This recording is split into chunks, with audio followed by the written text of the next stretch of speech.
교동문 120번 성탄절 교동문입니다. 찬송하리로다 주 이스라엘의 하나님이여 그 백성을 돌아보사 속량하시며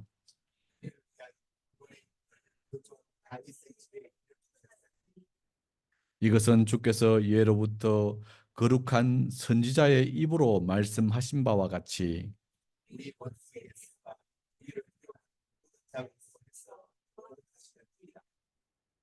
우리 조상을 긍휼히 여기시며 그 거룩한 언약을 기억하셨으니 우리가 원수의 손에서 건지심을 받고 종신토록 주 앞에서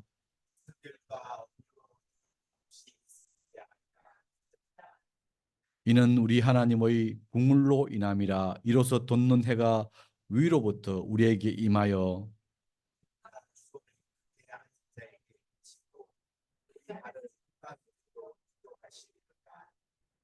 그러므로 주께서 친히 징조를 너희에게 주실 것이라.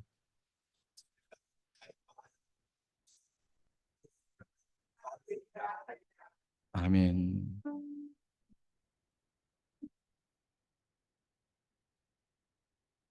하나님 말씀은 누가복음 2장 1절부터 7절까지 말씀입니다. 함께 교독을 하겠습니다. 그때 가이사 아구스다가 영을 내려 천하로 다 호적하라 하였으니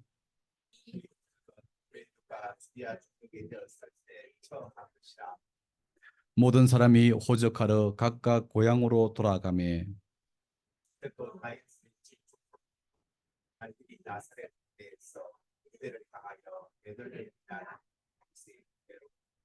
그 약혼한 마리아와 함께 호적하러 올라가니 마리아가 이미 잉태하였더라.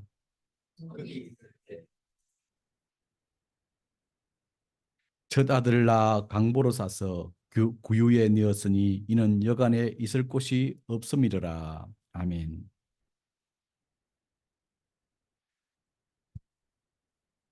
오늘 특송이 있습니다. 우리 열방 찬양단 특송 가겠습니다.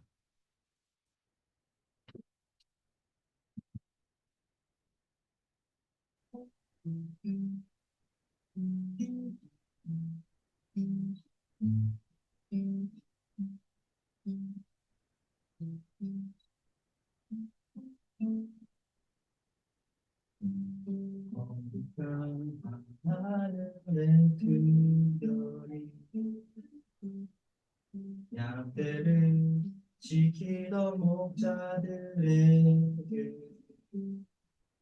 큰 기쁨의 소식을 전했네. 온 세상도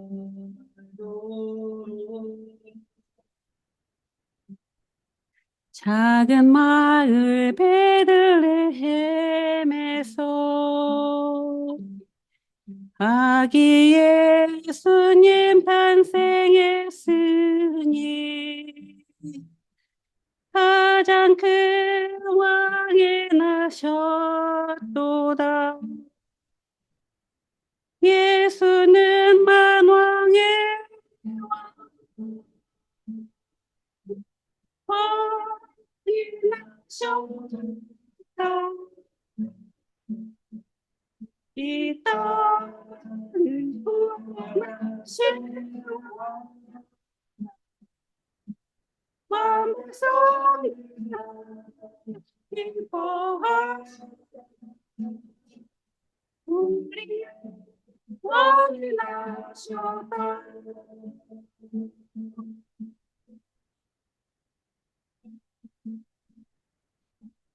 그의 강한 능력을 손에 병든 자 가난한 자를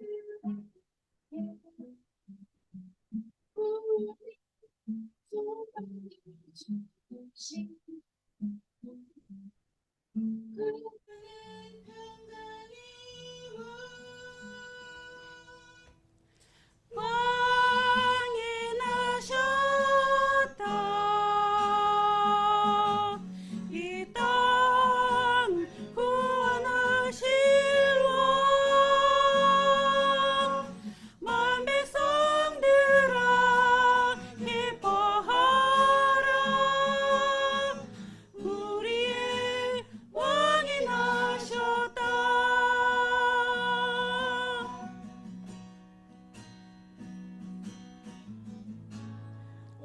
세상 통치할 메시아 주께서 오늘 주 다스리니 그 나라 영원하리라. 왕께 경배하세. 왕이 나셨다. 이 땅 구원하실 왕. 온 백성들아 기뻐하라. 우리의 왕이 나셨다. 왕이 나셨다. 이 땅 구원하실 왕. 온 백성들아 기뻐하라. 우리의 왕이 나셨다. 우리의 왕이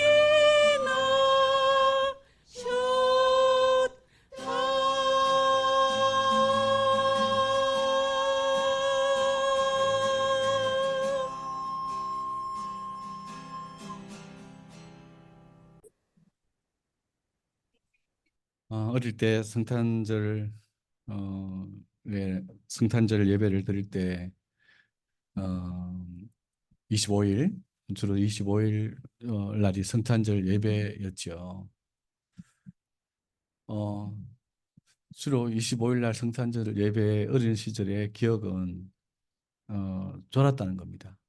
성탄절 예배 시작하면 계속 졸았습니다. 왜 졸았느냐면 24일 날 성탄 이번 날 밤을 샜기 때문입니다.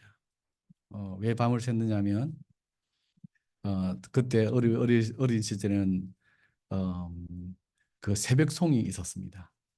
어, 그 마을 뭐 저희 지리산은 마을과 마을 간의 거리가 최소 오리, 최소 10리, 오리 10리를 걸어서 어, 그 교회에 오는 우리 성도들 주로 청년들과 주로 학생들이 돌았죠. 거기에 이제 중학생, 초등학생들도 끼기도 하고 그렇게 돈 것은 재미도 있었고 무엇보다 돌면 초코파이를 한 상자씩 어, 주거나 또 용돈을 주거나 이러니까 먼 길을 마다하지 않고 돌았습니다. 우리 교회 어릴 때 칠전교회 제가 다니던 교회가 칠전교회인데 칠전교회에 오는 마을들이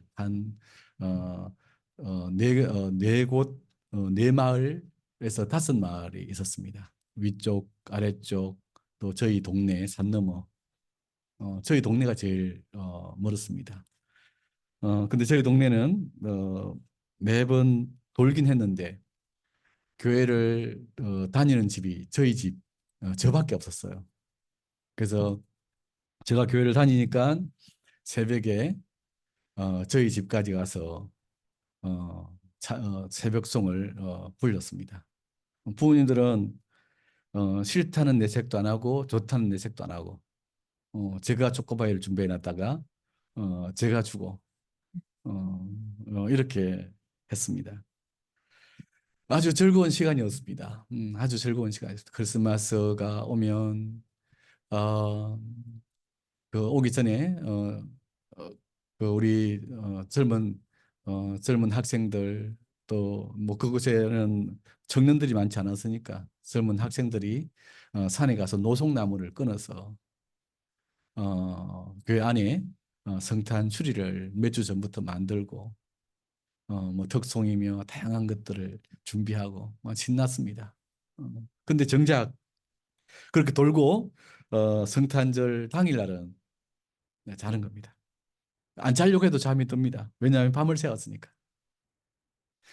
저희도 어제 그때 성탄 이브 23일 성탄 이브를 어제 저희가 했습니다. 예수님 오신 날을 기념하면서 함께 말씀도 나누고 또 다가도 나누고 무엇보다 제일 좋았던 건 선물이 들어오는 게 좋았습니다.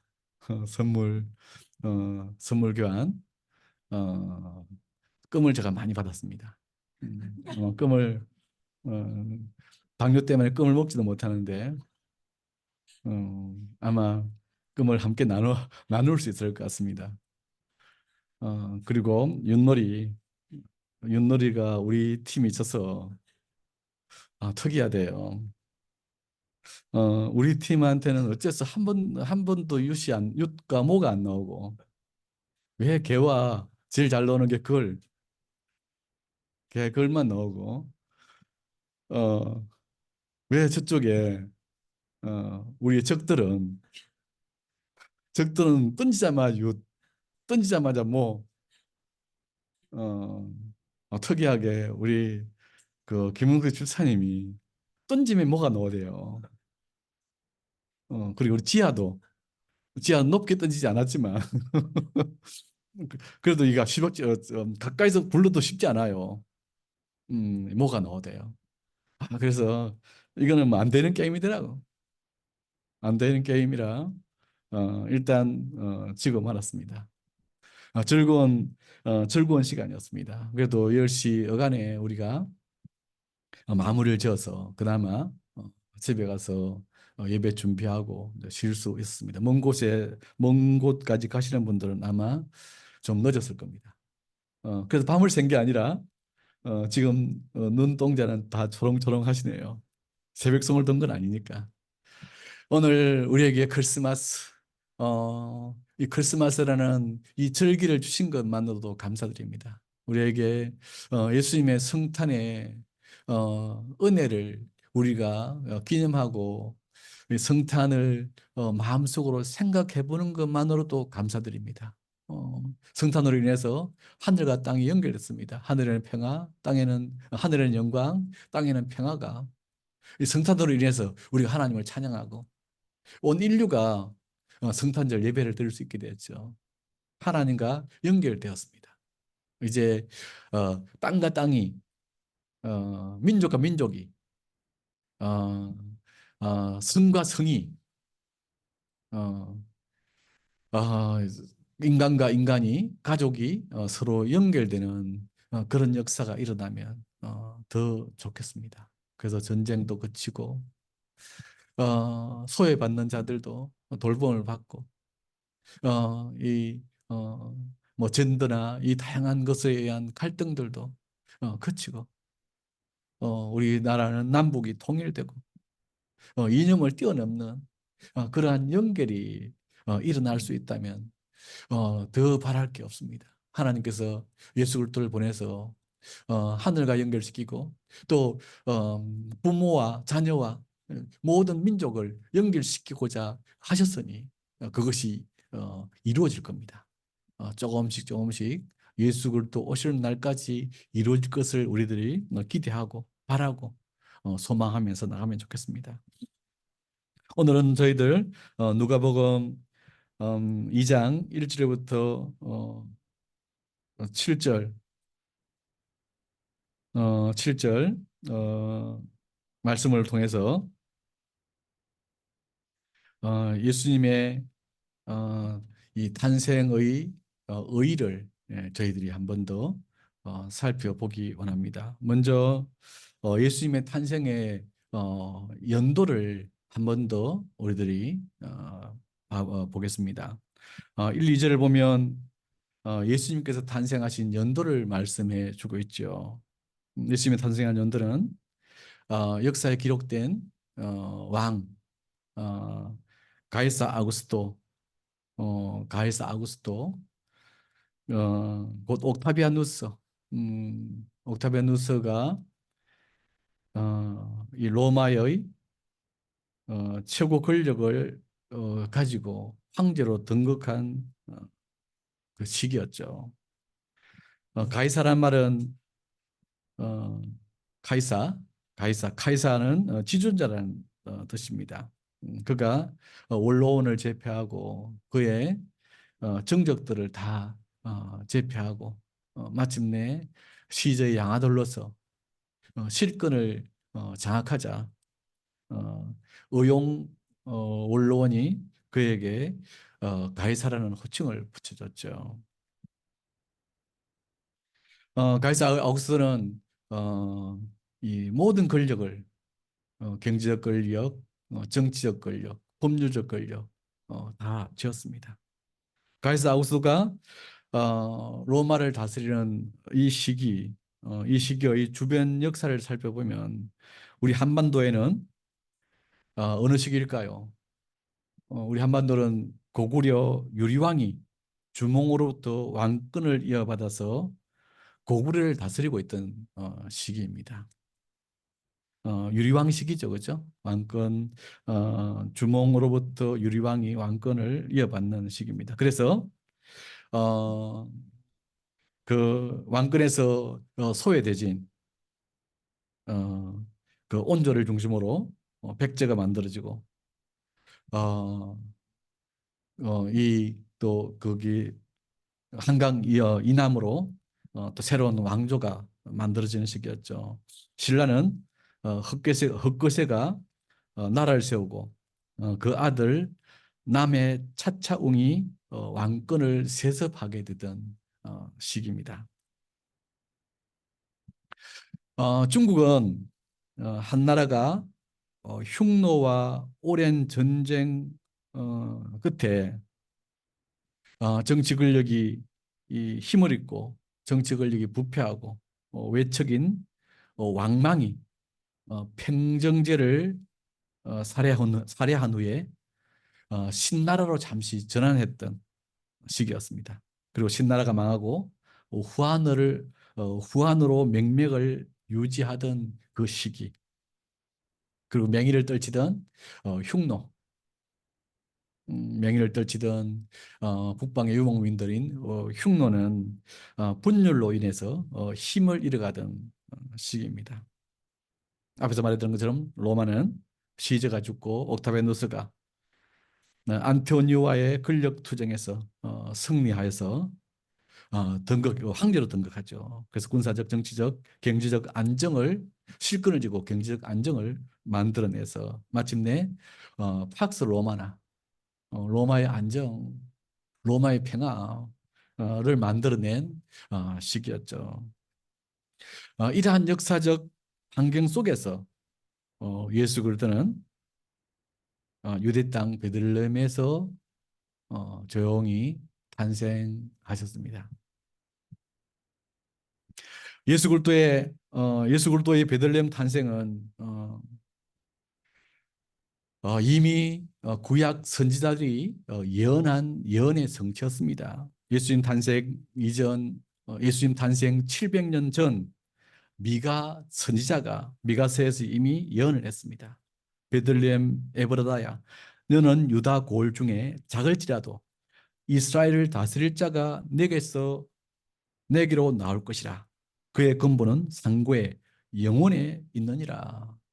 그죠? 예수 그리스도의 탄생은 우연하게 그냥 어쩌다 보니까 탄생한 것이 아니라 하나님께서 이미 예언하신 것이었습니다. 창세기 3장에서부터 예언하셨죠. 창세기 3장 15장에서부터 여인의 후손을 예언하셨죠. 아브라함 때도 예언을 하셨고 끊임없이 토라 율법에서 예언을 하셨었죠. 그리고 미가서 선지자들을 통해서 메시아의 탄생을 이사야를 통해서 여인이 잉태할 것이다. 처녀가 잉태할 것이다. 예언을 하신 것이었죠. 그 예언의 성취였습니다. 1절 보면 이 옥타비아누스가 곧 가이사 아구스토가 인구 조사를 위해서 제국의 영토 안에 있는 모든 백성들에게 자신의 출신지로 가서 호적을 만들어라는 법령을 내립니다. 이 법령에 따라서 로마의 속국이었던 유대는 유대에 살고 있던 예수 그리스도의 가족은 요셉과 마리아는 본향인 베들레헴으로 호적 신고하기 위해서 갑니다. 가는 길에 그곳에 가는 길에 예수 그리스도를 출생하게 되죠. 이 세상에 돌아가는 이 외형적 역사를 볼 때, 이 인류는 그냥 돌아가는 것 같습니다. 그냥 돌아가고 있는 것 같습니다. 실제로 그냥 인류가 하나님에 의해서 하나님이 위임한 것으로 인해서 돌아갑니다. 특히 가이사 아구스토가 호적을 위해서 명령을 내린 것은 세금을 더 징수하기 위한 겁니다. 인구수가 얼마나 되는지를 파악해서 그 사람들에게 세금을 적절하게 매겨서 제국의 부를 만들기 위한 거였죠.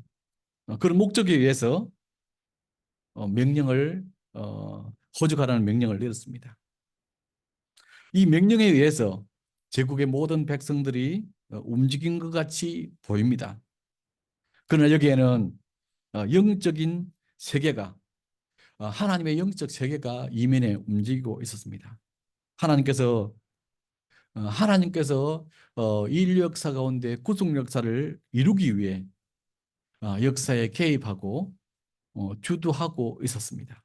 곧 앞에서 말씀드린 미가서 2장 말씀을 성취하기 위해서 예수 그리스도가 어디에 탄생하셔야 됩니까?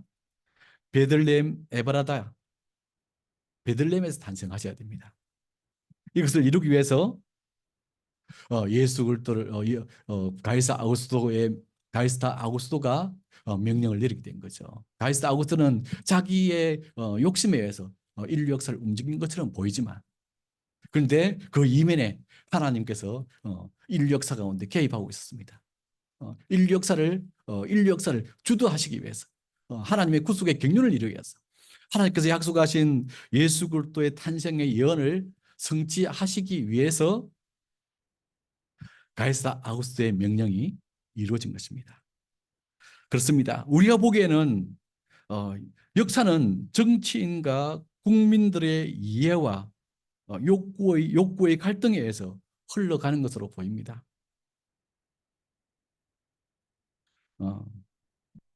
사실 역사는 우리들이 자세히 살펴보면 권력 지향자들과 보다 안정을 얻으려고 하는 국민들의 쟁투죠, 그죠? 요즘에 유행하는 영화가 뭐죠? 전두환 나오는 영화가 서울의 봄. 저는 뭐안 봤습니다. 일부러 안 봤습니다. 보면 속에서 그냥 이걸 타서 그냥 못 보겠습니다. 어떻게 저런 일이 있을 수 있는가? 못 보죠. 그죠? 이 권력 지향자들이 역사를 움직이죠. 그리고 안정을 얻으려고 하는 국민들이 끊임없는 쟁투를 합니다. 그죠? 전두환은 권력을 유지하려고 했고, 학생들은 하얀병을 던지면서 저항을 했죠.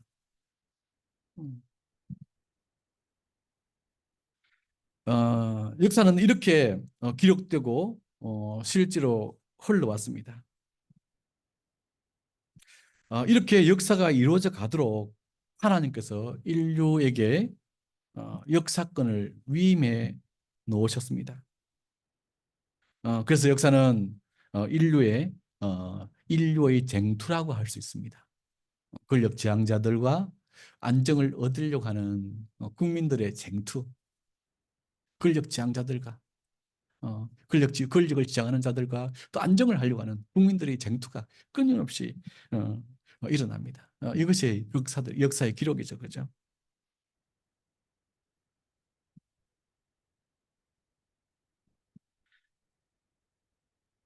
그렇다고 해서 하나님께서 인류 역사에 손을 놓고 계신 것은 아닙니다.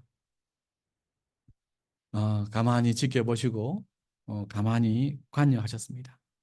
그리고 허용하실 것들은 허용하시고 인류가 스스로 움직이도록 쟁투하면서 계속 움직이도록, 그래서 인류들이 쟁투하면서 권력지향자들과 안정을 얻으려고 하는 국민들이 쟁투하면서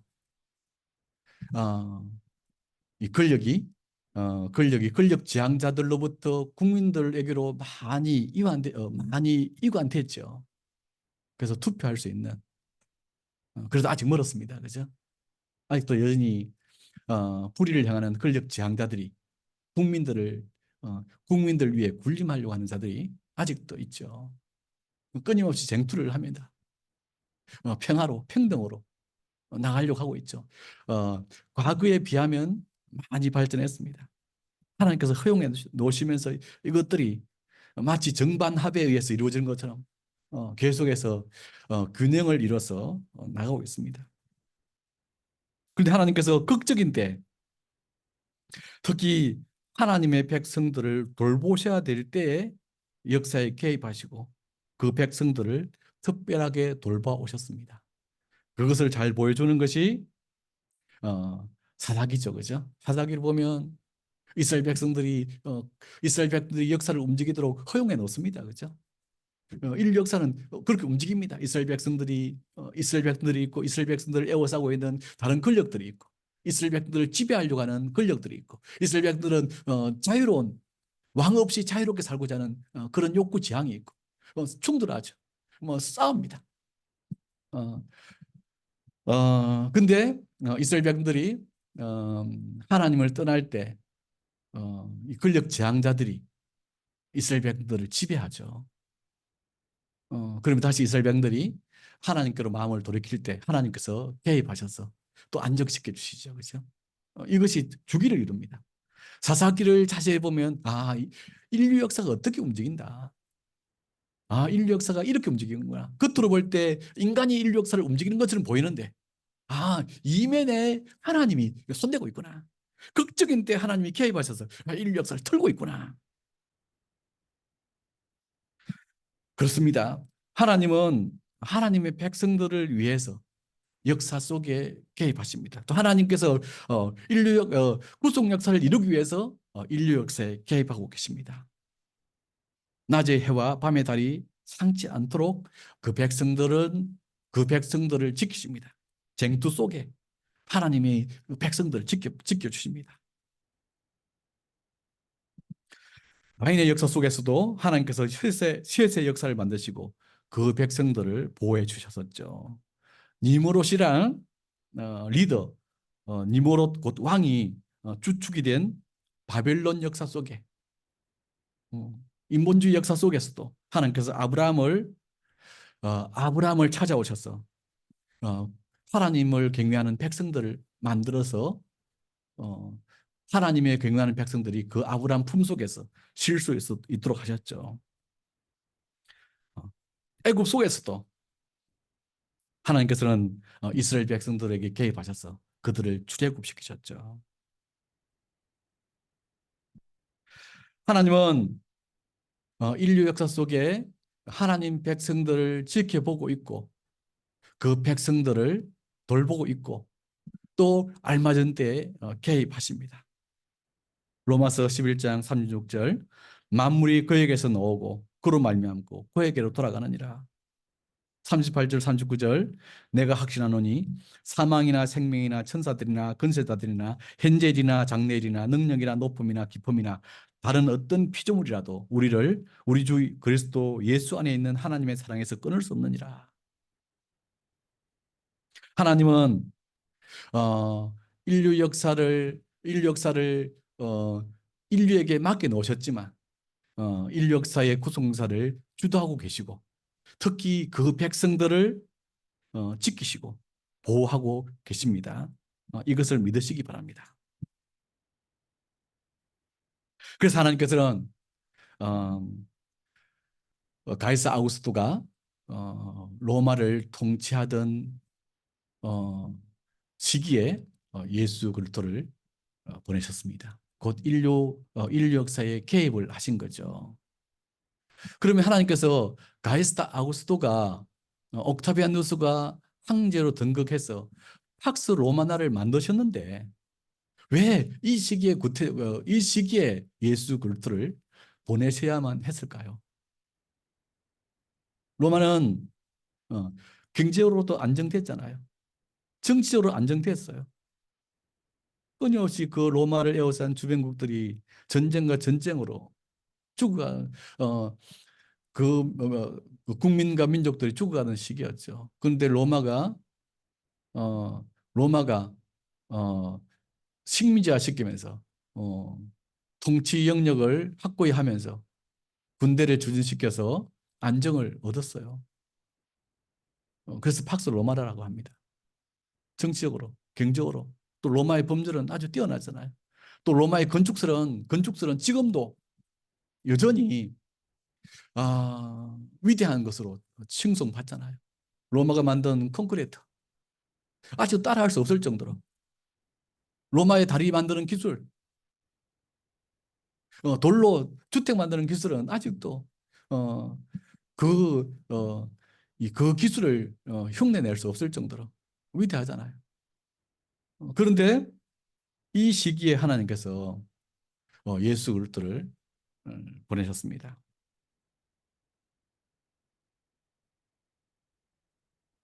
어,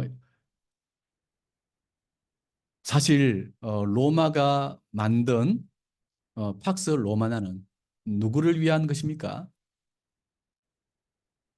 사실 그것은 말 그대로 권력 지향자들을 위한 것이고, 그리고 로마인들을 위한 것이죠. 어, 로마인들은 로마인들은 부를 누리고 로마인들은 화로움을 누렸지만 식민지 국가들은 착취를 당했습니다. 지배를 당했습니다. 로마인들은 군사적 보호를 받았지만 식민지인들은 군사적 위협을 받고 있었죠. 특히 권력을 누리고 부를 누리는 핵심적인 축은 누구냐 하면 로마의 원로원과 귀족들이었죠. 이들이 이들이 평화라고 외치지만 실제적 평화는 아니었죠. 그리고 이것을 누리고 있는 이들 또한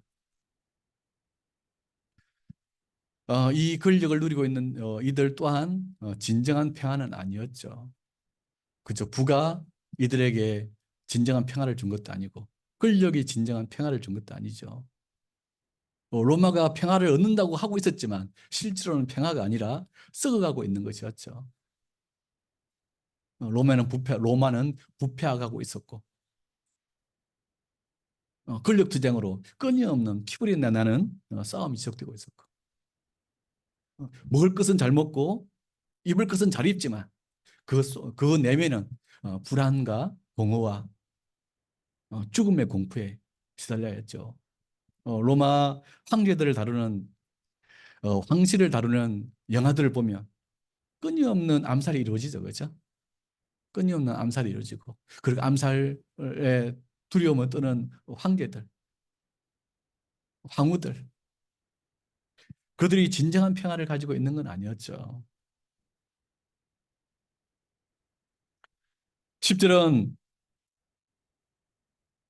예수님의 탄생을 온 백성에게 미칠 큰 기쁨의 좋은 소식이라고 말했습니다. 10절 천사가 이르되 무수하지 말라 보라 내가 온 백성에게 미칠 큰 기쁨의 좋은 소식을 너에게 전하노라. 팍스 로마가 세계를 지배하고 있는 것이 로마가 옥타비아누스가 권력을 잡은 것이 좋은 소식이 아니라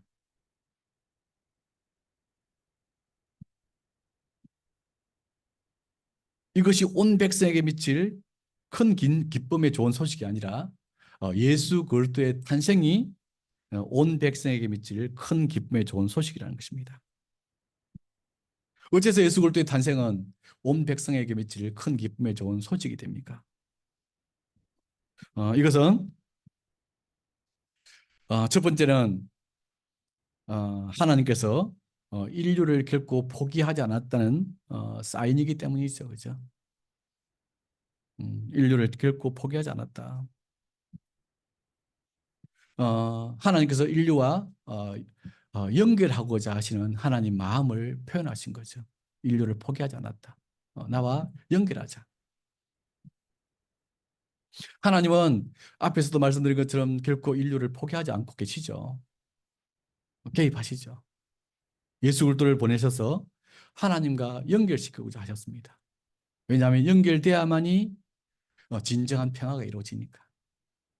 하나님과 연결되는 것이, 근력을 가진 것이, 불을 가진 것이 평화가 아니라, 팍스 로마나가 평화가 아니라 하나님과 연결돼야만이 평화가 이루어지기 때문에 진정한 평화를 찾는 자들에게 예수 그리스도를 보내셔서 하나님과 연결의 은혜를 주고자 하신 것입니다. 고통받는 식민지의 백성들, 이스라엘 백성들, 고통받는 로마 속에 있는 백성들에게 하나님의 연결의 메시지, 곧 예수 그리스도를 알리심으로 예수 그리스도를 영접하는 자들에게 하나님과 연결되는 복을 주고자 하신 거죠. 하나님과 연결될 때 인간이 진정한 평화를 얻을 수 있기 때문에 하나님께서는 예수 그리스도를 보내셨습니다. 그래서 예수 그리스도 오신 것은 기쁨이 좋은 소식이죠.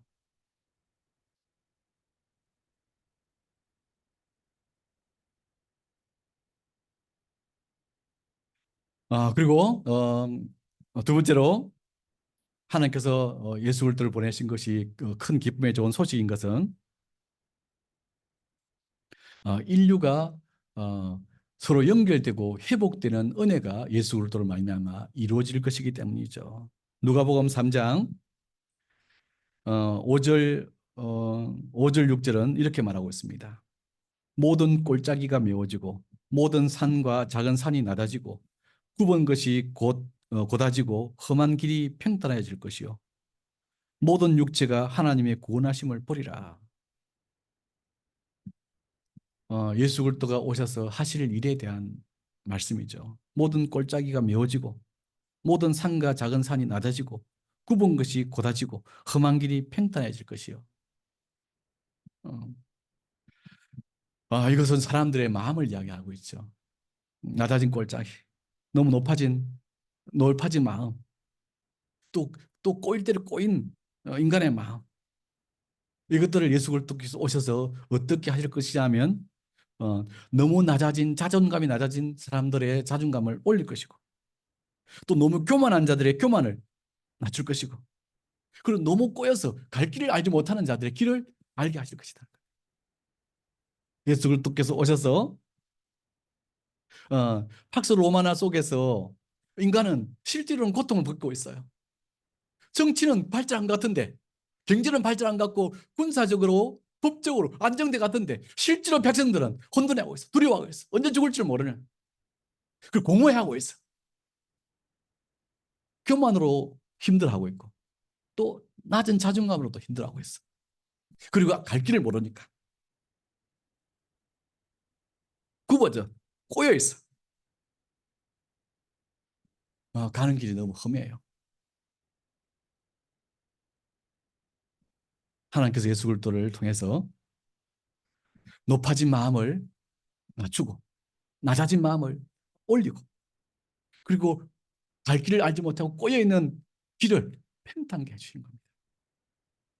그래서 모든 육체가 모든 사람들이 하나님의 구원의 은혜를 누리는 그 역사를 맛보게 하기 위해서 예수 그리스도를 우리에게 보내신 것입니다.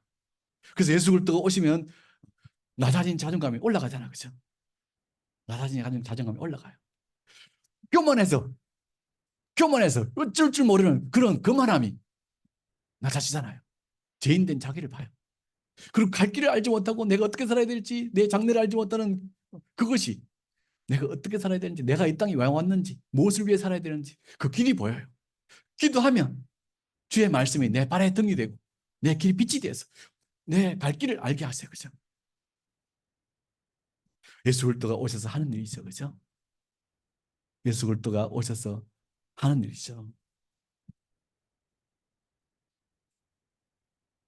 또한 말라기 4장 6절은 예수님이 오셔서 하실 사역을 이렇게 말합니다. 그가 아비의 마음을 자녀에게로 돌이키게 하고 자녀들의 마음을 그들의 아비에게로 돌이키게 하리라. 이 무슨 말입니까? 여기 아비는 두 가지를 다 포함합니다. 하나님이기도 하고 우리 실제 인류의 부모이기도 합니다. 하나님과 관계가 끊어진 것을 연결시킨다는 말입니다. 그죠? 예수 그리스도 오셔서 연결했잖아요. 우리가 아버지를 부를 수 있잖아요. 아바 아버지. 우리 아버지. 우리 아버지. 하나님을 우리가 아버지라고 부르잖아요. 그죠? 실제로 아버지로 느끼잖아요. 그 역사를 예수 그리스도가 주셨죠. 그래서 연결시켜 주셨어요. 하나님이 우리를 예수 그리스도를 통해서 하나님과 만나도록 해놓으셨어요. 연결시켜 두셨어요. 이뿐 아니라 예수 그리스도께서 오셔서 아비의 마음, 아비의 마음을 자녀에게로, 자녀의 마음을 아비에게로. 그래서 부모와 관계가 단절됐죠. 이 우리 인류는 서로 잘 지내고 싶은데 계속 단절되는 어, 그런 행위를 해요. 그런 액션을 취해요. 우리 인류는 서로 통일되고 싶어 하면서 서로 잘 지내고 싶어 하면서 화목하고 싶어 하면서 단절되는 그런 행위를 해요. 저는 상담 현장에 있으니까 가족들, 부부들, 특히 부부를 너무 많이 보죠. 부부들을 많이요. 그 부모들을 많이 봐요. 부모들이 자식들과 잘 지내고 싶어 하면서 잘 지내고 싶어서 하는 것이 뭐냐 하면 결국 잘 되게 하고자 하는 거죠. 잔소리. 잔소리도 그냥 잔소리가 아니라 밥 먹었니? 이런 잔소리가 아니라 밥도 안 처먹고 뭐 했어? 어, 그 공부 좀 잘하게 하려고 너 공부 안 하면 너 병신돼. 너 어떻게 그렇게 살려고 해?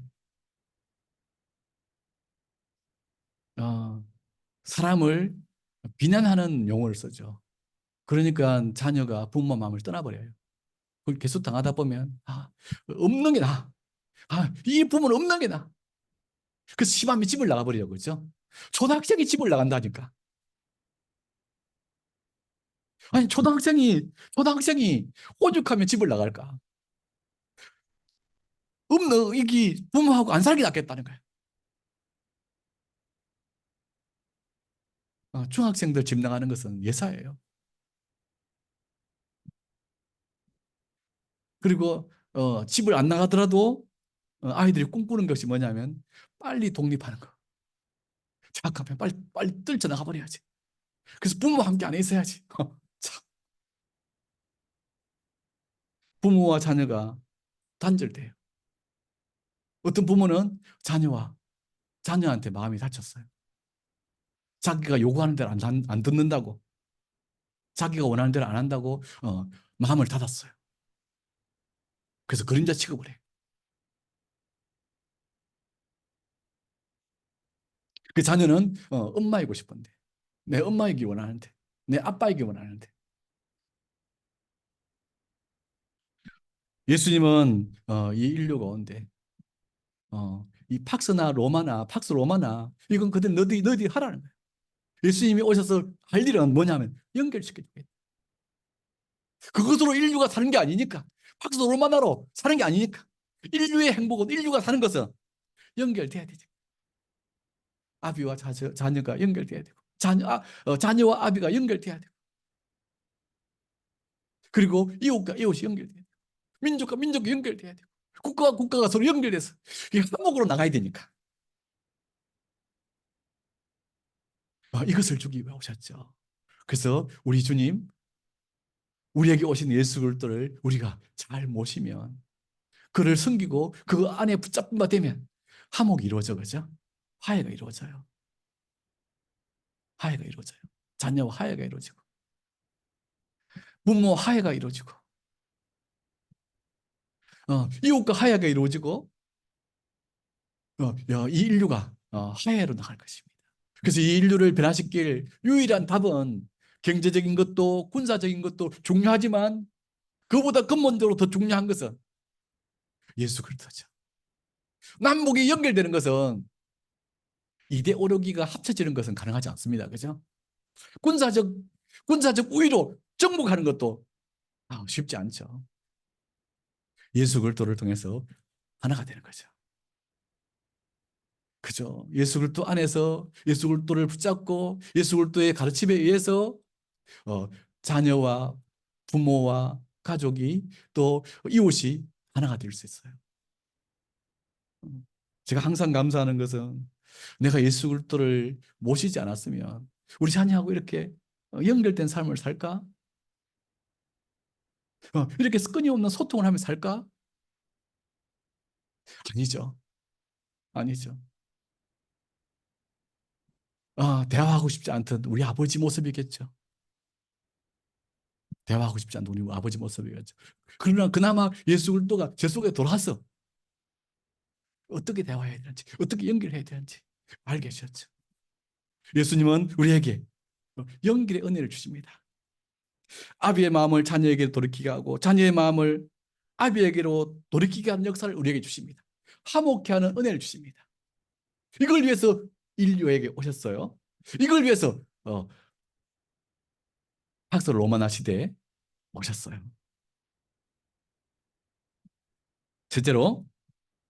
넷째로 인간이 가장 행복한 것은 본질, 나 본질에 있다는 것을 또 알게 하기 위한 것입니다.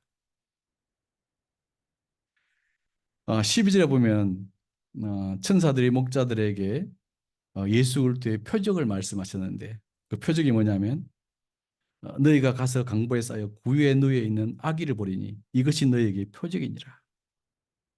구유에 놓여 있는 아기, 구유에 강보에 쌓여서 구유에 놓여 있는 아기가 누구예요? 왕이에요.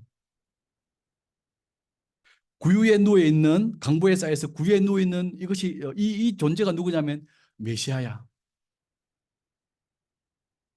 사람들은 소유에서 행복이 온다고 생각하고 소유에서 존재가 온다고 생각해요. 그죠. 왕은 왕궁에 있어야 되고 귀족은 귀족의 어리어리한 집에 있어야 된다 생각하죠. 화려한 옷을 입어야 된다 생각해요. 그래 자기 존재가 온다 생각해요. 하나님은 예수 그리스도는 인간의 본질은 자기 존재라고 생각하셨어요. 구유에 누워있던 왕궁에 누워있던 귀족집에 있던 그게 중요한 게 아니라 자기 존재 자체가 고귀하다는 말입니다. 사람들은 자꾸만 자기 존재를 어디서 찾으려고 하느냐면 소유에서 찾으려고 해요. 좋은 옷을 입은 데서, 좋은 직업을 가진 데서, 권력을 가진 데서. 그러면 자기가 뭔가 있다고 생각해요. 그래서 가이사우스도 이들은 자기가 뭔가를 가졌다 생각했죠. 그러나 실제로는 자기 존재의 깊은 곳에는 진정한 자기의 자존감이 없었어요. 진정한 자기의 만족감이 없었어요. 그러나 구위에 누워있는 아기 예수님은 누워있는 그 존재 자체가 하나님의 영광입니다. 그 존재 자체가 메시아입니다. 그 존재 자체가 왕이에요. 왜냐하면 아기 예수님 자체가 메시아니까, 아기 존재 자체가 황금이니까. 구유에 누워있다고 황금이 아닌 게 아니야, 그죠? 구유에 누워있어도 황금은 황금이야. 똥을 왕궁에 눕혀놓는다고 똥이 황금이 되는 게 아니잖아요. 똥을 어떤 옷을 입혀놓는다고 해서 그것이 바뀌는 게 아니잖아요. 그죠? 예수 그리스도의 본질은 메시아 하나님이시기 때문에, 왕이시기 때문에 구유에 누워 있어도 왕입니다. 예수 그리스도는 그것으로 당당하셨어요. 그 자체가 본질이니까.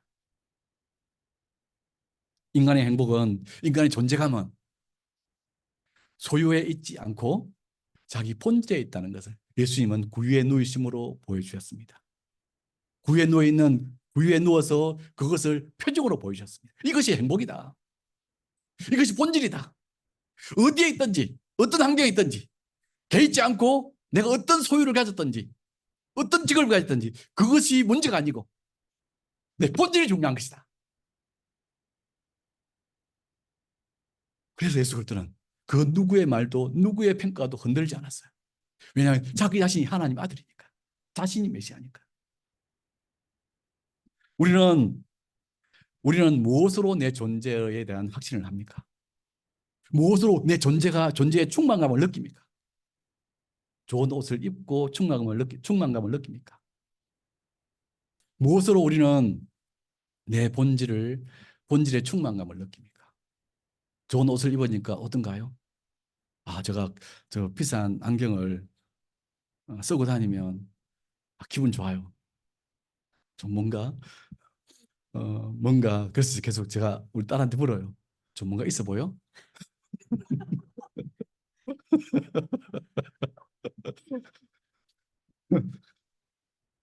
그러면 딸이 서머니는 뭐라 그러더라? 뭐 좀 너무 젊어 보인다고 했던가. 그 다음에는 조금 젠틀해 보인다.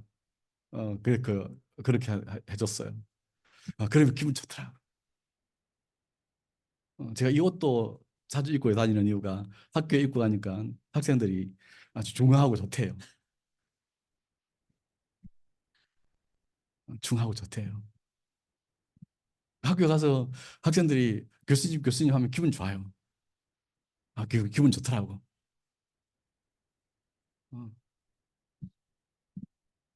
어, 그죠. 외적인 것들이 사람에게 상당히 기분을 좋게 하고 어느 정도 충만감을 줘요.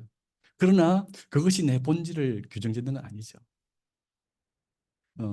그죠. 어디에 있는가가, 어떤 옷을 입고 있는가가, 어디에 속해 있는가가 내 본질은 아니죠. 그 속에서 공허함을 느끼니까. 그것은 내 속은 아니잖아요. 내 본질은 나 자신이죠. 예수님은 우리에게 말씀하고 있죠. 우리에게 말씀하십니다. 이 화려한 것이 인간의 행복을 주는 것이 아니다. 우유에 누워 있어도 내 본질을 느끼면, 내 본질 자체를 찾으면 그것이 행복한 것이다. 우리의 본질은 무엇입니까? 우리의 본질은 어, 하나님의 아들들이죠. 하나님의 자녀들이죠. 우리의 본질은 하나님의 형상입니다. 우리의 본질은 하나님께서 예수 그리스도를 주시기까지 사랑한 자들이죠. 우리의 본질은 하나님의 형상을 가진 거룩한 존재들입니다. 우리의 본질은 의와 진리의 거룩함으로 지으심 받은 새 사람으로 나가고 있는 존재들입니다. 우리의 본질은 예수 그리스도가 피로써 우리를 산 존재들이죠. 하나님께서 우리를 천하보다 귀하게 여긴다습니다. 우리 자체가 금덩어리입니다. 우리 존재 자체가 금덩어리입니다. 어떤 위치, 어떤 지위, 어떤 소유를 가지고 있던 그것이 우리의 본질을 규정짓지 않고 우리의 본질은 하나님과 나와의 관계에 있습니다. 하나님 안에서 내 존재에 대한 확신을 할 수 있기를 바랍니다. 하나님이 내 본질을 보장하고 있습니다. 귀한 존재들이요. 나의 소중한 존재들이요. 나의 값진 존재들이요. 그래서 우리가 구유에 누워 있어도 내 존재에 대한 확신을 할 수 있기 바랍니다. 화려한 이 인류 시대가 이것은 그냥 가게 놔둡니다. 그냥 놔둡니다. 그러나 하나님은 예수 그리스도를 통해서 인간이 진정으로 행복할 수 있는 방법이 무엇인가? 이것을 보여주시기 위해서, 이것을 알게 하기 위해서 우리에게 오셨습니다. 인간이 진정한 행복은 하나님과 연결되는 것입니다. 그죠? 인간의 진정한 행복은 하나님과 연결되는 거죠. 인간의 진정한 행복은 우리 본질이 바뀌는 겁니다. 교만이 낮아지고, 낮은 것이 올라가고, 그리고 꼬인 길이 펴지고, 또한 연결되는 거죠. 우리가 연결되는 것입니다. 그와 함께 하나님 앞에서 내 본질을 찾는 것이죠. 예수님은 인류 가운데 이걸 주고자 하셨습니다. 우리가 예수 그리스도를 통해서 이걸 얻고 누리는 삶을 살 수 있기를 바랍니다. 예수님은 넉넉하게 우리에게 이 세계를 주실 수 있습니다. 역사를 이 인류 역사 가운데 하나님은 여전히 살아서 역사를 주도하십니다. 그래서 개입하시고 일하십니다. 그래서 우리에게 이것을 끊임없이 주십니다. 이것을 붙잡을 수 있기를 바랍니다. 기도하겠습니다. 은혜 오신 하나님 아버지, 인류 역사 가운데 여전히 개입하시고 일하시는 하나님을 인해서 감사합니다. 인류 역사는 그대로 가게 놔두시고 파괴하지 않으시고 하나님께서는 그 백성들에게 이 구원의 세계, 기쁨의 세계를 주고자 하신 것을 인해서 감사합니다. 하나님과 연결시키고자 하셨고 하나님이 우리에게 관심을 가지고 있다는 것을 알게 하고자 하셨고 또한 우리 내면을 변화시키고 우리를 화목케 하는 그 세계로 인도하고자 하셨고 하나님의 본질의 그 세계 속에 굳게 서게 하고자 하신 것을 저희들이 압니다. 저희들이 이 세계 속에 이것을 누리게 하여 주옵소서. 예수님 이름으로 기도드립니다. 아멘.